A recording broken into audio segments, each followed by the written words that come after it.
Our Creator made me see Him 8 times. To learn what I know will take your belief to a trust.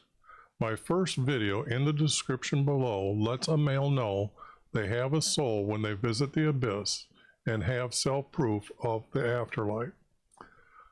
The word tomb or tombs is not being used truthfully. Do you even know what a tomb is and why tombs exist? Well, what I'm going to do is I'm going to show the verses here and then explain to you why they're being used right or wrong. I think there's something like 46 times in most Bibles and 47 times here in the New American Standard 1977. Now, these verses here come from Matthew, Mark, and Luke. There's nothing in John that has the word tombs.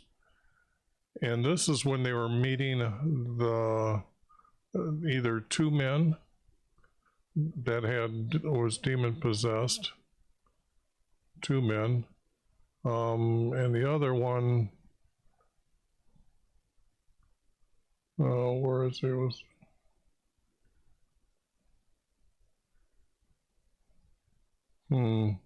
and the other one we know had many demons. The text isn't here saying legion. But the object is what are tombs, or what is a tomb? A tomb is a place where a body is laid, being carved out from the rocks, or out of a side of a hill, or anything like that, that they can construct a cave-like situation to where they can lay a body on a carved out, I guess, table is another word to say for it. But the object is you'd have many of these places where you could lay bodies. This is called tombs. And here, these verses here are using the word tombs correctly, as they were coming out of the tombs, meaning that cave that had all these tombs where they could lay bodies, and there's more than one of them in there, so they're called tombs. And immediately the male from the tombs with non-clean spirit met him. Again, showing that there's more than just one place to lay a person, and I'll explain why. He dwelt among the tombs, or he lived in the tombs. Among the tombs in the mountains. Now here, this is just a false statement. There are no mountains in Israel. There's mountains, there's hills. Israel is known as a hill country. Moses looked down upon the hill country, so he didn't look down upon mountains. And that was on a mount in Jordan. And then the word, he was not living in a house, but in the tombs. See how they use the word correctly here. Here is when it's not being used correctly. Woe to you, scribes and Pharisees, hypocrites, for you are like the whitewashed tombs, which on the outside appearance appear beautiful, but inside they are full of dead men's bones and uncleanness. Now, you know that tombs, this has a closing to it. But what I want to tell you is that how can you whitewash something inside a tomb and make people see it, or are able to see it? Well, the problem is the word is being used incorrectly. So here is the word tombs. Okay, here, and it's down here as well, but here's the word tomb used a couple times. Now, these are the Greek words, or the Greek concordance. These are English letters, but you can see that there's this word here, there's this word here, and there's this word here. They're actually down here as well. Now, this New American Standard Bible allows or shows us how many times that the word is being used, English word is being used when this word appeared in the Greek text.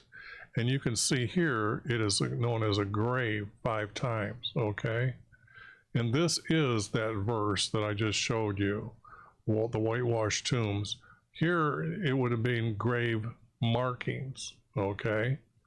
But the object here is down here is the word tomb, and here's tomb, and you can see it's used once for a monument, but the other times, 37 times, it's used as tomb or tombs. And down here, this word here, you can see 7 or 3 times, okay? But the object here is we want to come up to here where it says graves. And now we can correct that verse. Move my water out of the way. Here we can put grave markers, and now we have a more truthful knowledge of what they were whitewashing, okay? Because those would have been something showed up in the graveyard, you would have seen them. But the object is, it would have been appeared beautiful, however that means. But the object is when we go to the next verse, this is where the Pharisees, Jesus saying, the scribes and Pharisees, you built the graves for the prophets and adorned the monuments of the righteous. But we want to get to the word tombs of the prophet, a tomb or a grave. So what is a tombs? This calls for a little bit of special knowledge that you need to know. Whoops, we might want a little bit of light here. I forgot the light. I got the light behind me here. Okay. Now, I need to go to the plague that happened in Europe, the Black Plague, where they buried a lot of people because people were dying from a plague. And what happened was grave robbers would come and dig up the bodies to steal whatever they could off of them. And when the people in the daylight came and were trying to cover the graves back up, or the bodies back up, they noticed the lids of the coffin had fingernail scrapings on it, like they buried the person alive, and you could tell because they had made these scrapings on the inside of their or their box or their wood coffin. So what happened, they started tying a string to their hand, and it went to a bell. And then day or night, if somebody was buried and then they awoke and they thought they were dead and they buried them, but they awoke, they would ring the bell and they'd come and dig that person up. Now this was known as their knowledge back in the day of Israel, because we have what's known as tombs. And this, what they'd done, they would lay a body on a tomb and wrap the body with cloth, and then they would put incense or anything that would keep insects away from the body and animals from eating the body or coming and disrupt the body. But after a certain time, they knew the body was dead, then they would put it in a grave. But they weren't sure of this. So what they did was had this great big stone that was rolled in front of them, or the text says stone. I believe it's a wooden wheel, large enough to where it would take a man or maybe 2 men to move out of the way. Something that a large animal just couldn't come in and knock away or move.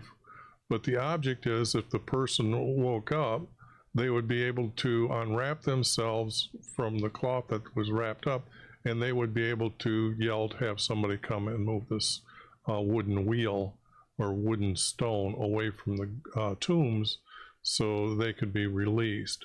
So this is the idea of behind tombs, that when you have a large city like Jerusalem, you would have this cave-like structure where, depending on how many people were dying, you would have at least that many tables laid out, or tomb laid out inside this cave.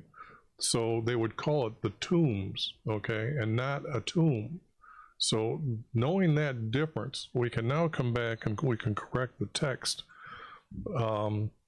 because in these verses here, we have, this is just being used wrong. It's graves. You built the graves of the prophets, because if you put them in tombs, you wouldn't leave them there all that time.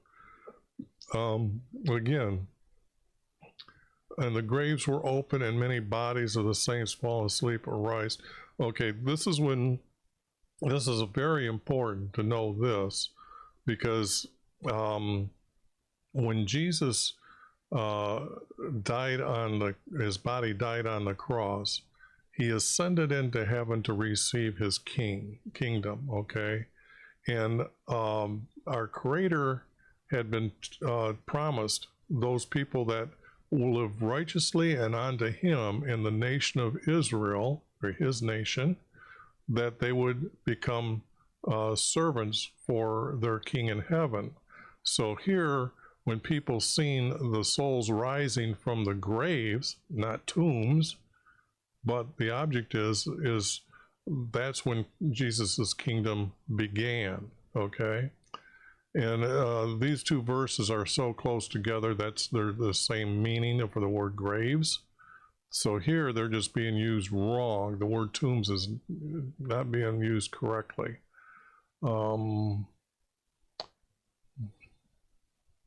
Okay, now tombs is, like I told you, a cave, so it has to be graves if they're talking about a place where death would exist, for people to walk over them and are unaware of it.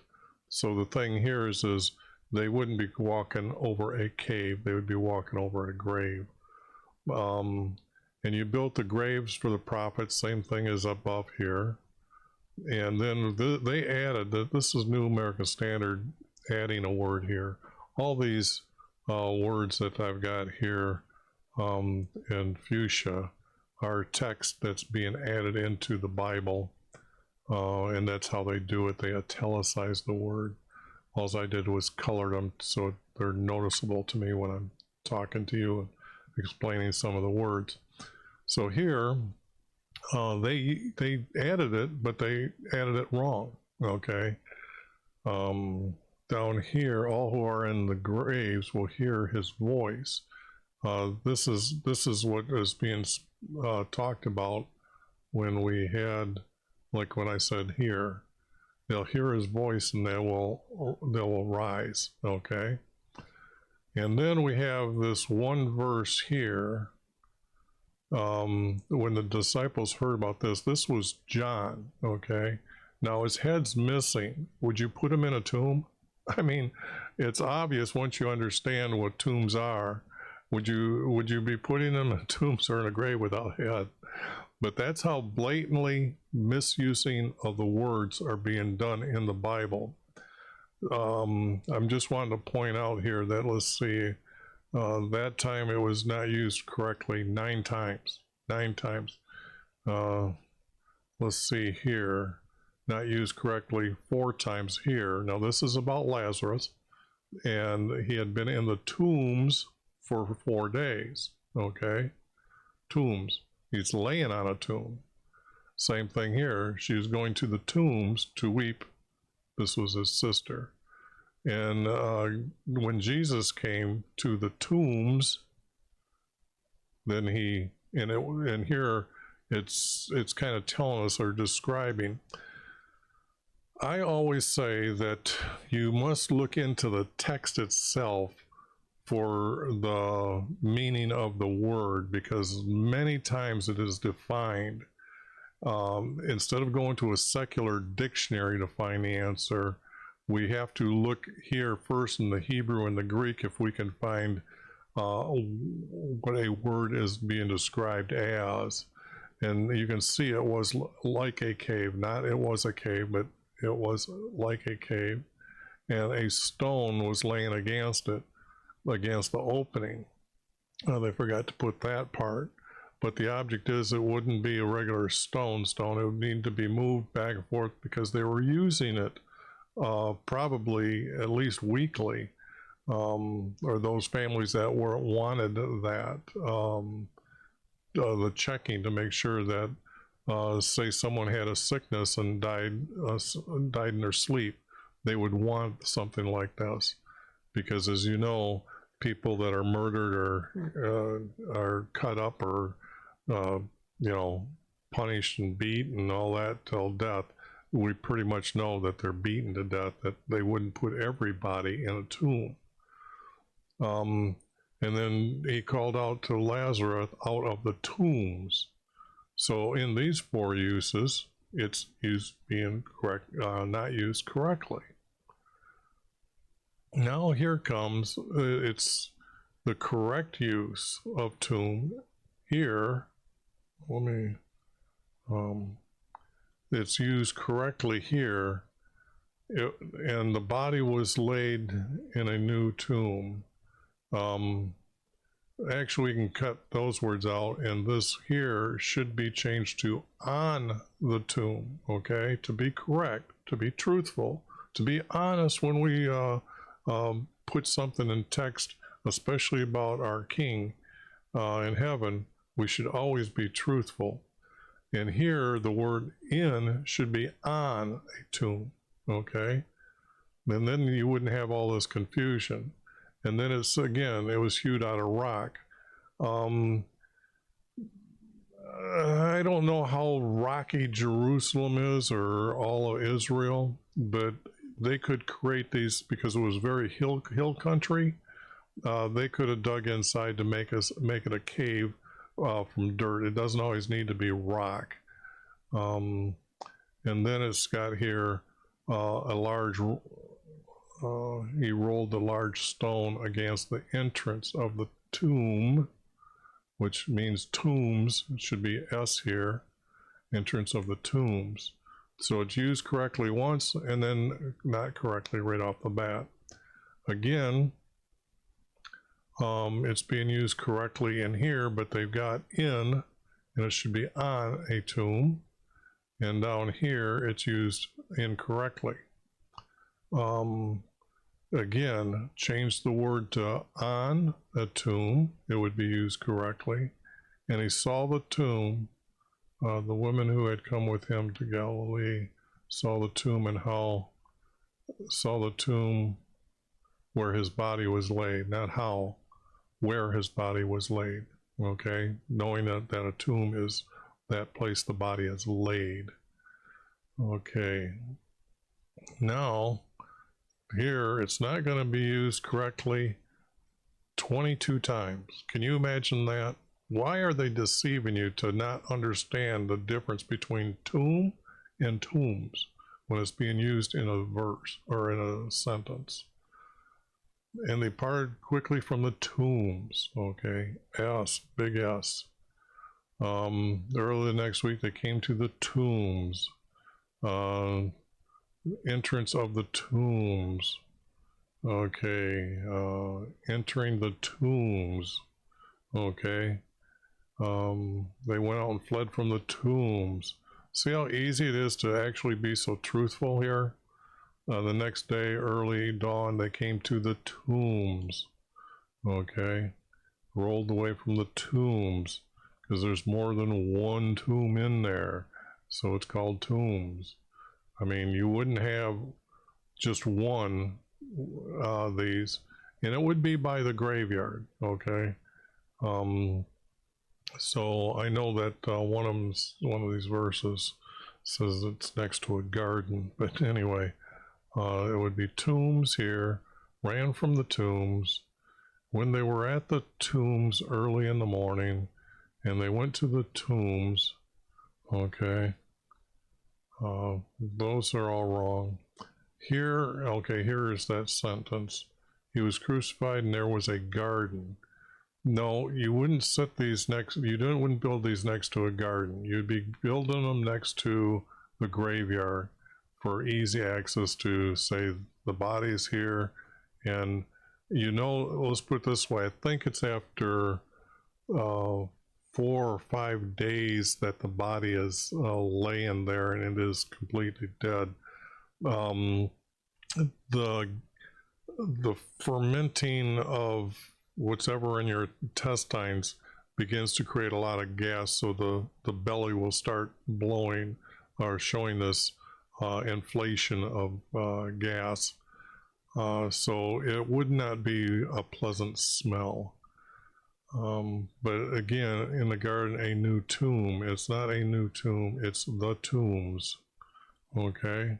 Even they're putting words before it to deceive you, because the tombs were nearby, was nearby. They were nearby. Came early to the tombs. Taken away from the tombs. They took his body from the tombs. And they have taken our Lord out of the tombs, not tombs. And they were going up to the tombs. Here, Peter ran there first to the tombs. Now here's, we're seeing text explaining the definition by this cave where all these, I guess, tomb or the laying out of the body was carved out of into the cave. Now we see that they're stooping to look in, like how big is this? Well, would depend on how you could get a stretcher in and then have, carry the body in on a stretcher and then set up. But the object is, as you can see, that they were stooping to get in. Like this opening was large, but they had to stoop in. There's no reason to create a large opening. They're trying to make it as small as possible and have this wheel to be able to move in and out. So it's not something that they put doors on in front of these things, but the object is that they had these, I believe it's wooden wheels, okay? A stone of any size that you have to stoop to look in, that's pretty heavy. So, but it does give us an idea of understanding more about the cave's opening or to the tombs. There's a lot of words when you put them together that you can find a definition or get an idea what's going on with or how the word is being used and why it's being used. They entered the tombs again. First came to the tombs, entered, and outstanding the tombs weeping. And she stooped, okay, here again, she stooped and looked into the tombs, see? So here again, it's tombs, but we can see that the object of the opening here, that even the size of a woman, she stooped to look in. Okay, so what is the total here? The total is that it was only used, tombs or tomb was used correctly 9 times. 9 times. And here was used not correctly 37 times. They deceived you by putting this text in here. This is just incredible, but it points to this points to my having first to teach you what a tomb is, and then why it's called tombs. And then when we go and look to see those that are editing the text, they don't care. They're just using what the word they want to make it one tomb. But the object is, if you had a test and there's what, 46 times here, and remember that one time is that italic word that was added. And if you missed the test 37 times, you failed English, didn't you? Well, the object here is I know that the text isn't from English. They had no proper English at that time, but they would fail any test, anywhere. like I said, the editors are deceiving you and putting in their text, their wanting to their story. They are not being truthful nor honest about the words that they're using. This tells me that the atheists are writing the book, those that don't believe Jesus, and then they have this distortion of their text. But what you're seeing here is that they started with somebody else's text and they're putting in words that change it to what they want it to mean for their story. Okay, that means the first writers that wrote these witnessed, and it's easy. You've seen how easy it was for me to correct the text. That's what I'm going to do, and I'm going to do a lot of them. I'm thinking it's going to probably take me 2 years to finish what I'm beginning to start here, because let me see here. Okay, because yes, the next video is going to be on Psalm 78 to show you that the first writers of Psalms actually wrote in a poetry format. Isn't that clever?